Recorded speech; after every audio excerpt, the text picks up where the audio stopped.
What's up guys, what's going on? Welcome to RGHtechTv, and today I'll be giving you my full and final review for LeEco's LE2. And as I've used it for 15 days, more than 15 days, I'll be giving you pros and cons and also many details so that you can decide whether you should buy this device or not. And as we move on in this video, I'll also be comparing it with the Redmi Note 3, because 50% of the questions which I get are like whether we should buy LE2 or Redmi Note 3. So hence I will be giving you comprehensive information about both the devices and also my opinions on which device to buy and which one not to buy. So you make sure that you watch this video till the end so that you don't miss on any important points. Now before I start my review, I just want to let you know that there is a construction work going on here guys. So if there is any noise, I'm really sorry for that. And as I've been testing this device, I've noted many points, so I will be going over them one by one. Now the first feature which stands out is the processor. It has this Snapdragon 652 processor which comes with 4 Cortex A72 cores and 4 Cortex A53 cores. So there are 4 powerful A72 cores, which is really good, and it has taken the Snapdragon 650 to the new level. It had actually 2 A72 cores and 4 A53 cores. That was a hexa-core processor, and this is the octa-core processor. Now 3 things which impressed me and which it has made a difference is in gaming, heat management and RAM management. So gaming, apart from Nova 3, I didn't face any issues playing Modern Combat 5 or Asphalt 8 or Real Racing 3. In Nova 3 I did notice a little bit stutter, and also there was a little bit frame drops, and also the sound quality was not that good. There was even lag in the sound. So apart from that, gaming with Asphalt 8 or Modern Combat 5 or Real Racing 3 was really amazingly good. And not only that, but the heat management is also very good on this device. And regarding RAM management, I have made a video in which I've shown that the memory actually after the EUI 5.8 update can hold up to 7 applications with no issues. So the 8th application just reloaded that. For more information, I'll leave the links in the description box below. Go ahead and watch that, or else you can find those videos in my channel as well. Now let's speak about the battery life, which is also very important. And in Redmi Note 3 I was getting at around 7 plus hours, 6 plus hours to 7 hours of battery life. Here I'm able to get 5 plus hours. Now earlier I was in doubt that it has a 1080p display, that is full HD display. When it was combined with 3000 mAh battery, I was little skeptical about the battery life, but later on as I went testing, I felt that this can give you around 5 plus hours of battery backup. I'll just show you that. So as you can see, the current it's like around 4 plus hours, and still 44% is left. So I believe that by the end of the day it will cross 5 hours, 5 plus hours, so near to 6 hours actually. And I've been using it with Wi-Fi, with the 4G. And one thing which I've noticed which I really didn't like is there is a lot of idle drain which is happening. It was more before the EUI 5.8 update, but after that it has been reduced, which is a very good thing. But still it does need some of the optimization which LeEco can bring through a software update. So the next thing which I liked was the quick charge. So I've made a video on that as well. You can watch that. So in that it could charge 42% in half an hour. It took me 1 hour to charge up to 82%, and I could charge fully. That is 3000 mAh battery. I could charge it fully at around 95 to 100 minutes, which is a very good thing, and I'm really liking this fast charging feature. And the next thing which I really liked was the CDLA headphones. The build quality is not that good, but the sound quality when compared with the Dolby Atmos feature which this phone has, these are one of the best headphones you can find out there. And it does operate on Type-C port, so it does not have 3.5mm headphone jack, so it does operate on Type-C, and really the sound quality is very good. You have to burn it for around a week or so. Definitely you'll get some good quality of sound. So this is the thing which I really liked, but there is some con actually. So the build quality is not that good, first thing, and second thing is there are no alternatives for this. This is the one which you can get. As of now in the market, you do not have any alternatives. So if there are any alternatives, definitely you'll have an option to choose between the headphones. But as of now, it is centralized, and you should get committed to this CDLA headphones. And so that's like monopolizing the market. So might be third-party headphone makers can make some headphones in future. Let's see how it goes on. And next thing which I very much liked was the call quality. The call quality, I can rate it at around 8 out of 10. So it does have a secondary mic for noise cancellation. That will definitely come in handy, and the call quality was also very good on this device. Now next off, I would like to speak about sound quality through speaker. In my review earlier, like I told, like the sound quality was not that good when I was like I had been hands-on with this device in the launch. I felt that the sound quality was not that good, but testing it in person, definitely I can tell that the sound quality through speaker is also very good on this device. Now let's speak about the camera.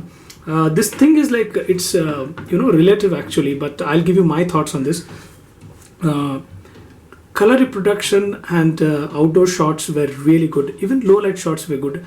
But this phone has issues with focusing.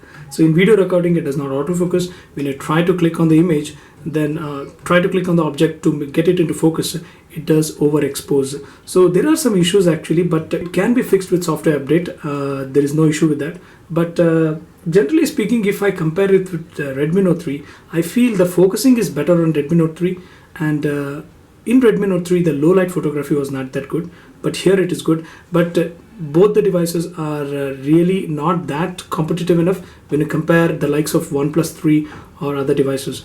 So the next thing which I really liked was a feature called as DVD from LeEco Services, which gives you exclusive content like movies and stuff for free from Eros now. So actually you'll have access to many of the movies which otherwise you'll have to pay some premium of around 50 or 100 rupees if you have to watch, and that is really good. You can go ahead and explore this. And not only that, but for other tips and tricks and also many other features, I've made 2 videos covering around 60 plus tips and tricks, so go ahead and watch them.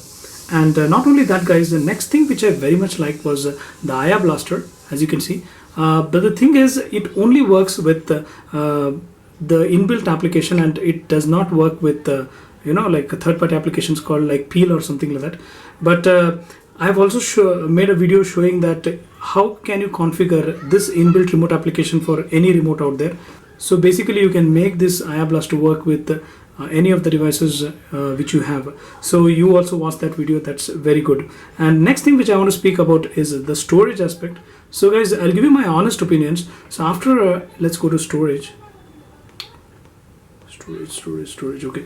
So after installing Asphalt 8, Modern Combat 5, Nova 3, Real Racing 3 and many other stuff, I still have around 13 GB of storage left, which is really good. And 32 GB in my case is enough, I guess. But if in case you need extra storage, then you can use adapters like this, or you can say USB OTG. Type C to USB OTG cables, or you also get pen drives itself. So you can use this to extend the storage. And next thing which I have to speak is about the fingerprint scanner. It's decent enough. It's not that fast as compared to OnePlus 3. As you can see, it almost takes 1 second to unlock. So as you can see. Alright guys, now let's speak about things which I really did not like, or which should have been better. Now see, the first thing is design and build quality. So don't get me wrong guys, it looks very premium and it also feels very premium, but the thing is the design is not that accurate. I'll let you know why it is so. See, it has sharp chamfered edges, which definitely hurts your hands, and it also hurts your ears when you're speaking. So this thing is one thing which they should have improved. And also, as we have seen many other videos and also other reviewers have reported that there is screen creaking or display creaking issues. So definitely the design and build quality is one thing which they should have improved. You can use a case like this which is being given with this phone itself, so that you can, it helps you smoothen the edges and curves. So definitely you can use a case like this, and that will also help you against any drops. So definitely it will act as a shock absorber to the edges. So definitely you can prefer this, or you can get some magnetic cases from leemol.com as well. So next thing which I did not like was, when compared with Redmi Note 3, it does fall a little bit short, is the display quality. It does have 1080p display, but as you can see, it does have bad viewing angles. and also I did not like the black bezel around the display. Otherwise the display is really good. When you see it from front, you'll have no issues, but I believe viewing angles could have been a little bit better, and also that black bezel should have been eliminated. Alright, so next thing which I did not like was it does not have a micro SD card slot. Definitely it would have been handy to expand the storage. And next up, there is no radio support as well on this LeEco Li2. So but you can use some third-party applications like FM India. It definitely works good, but you need Wi-Fi or 4G connection for that.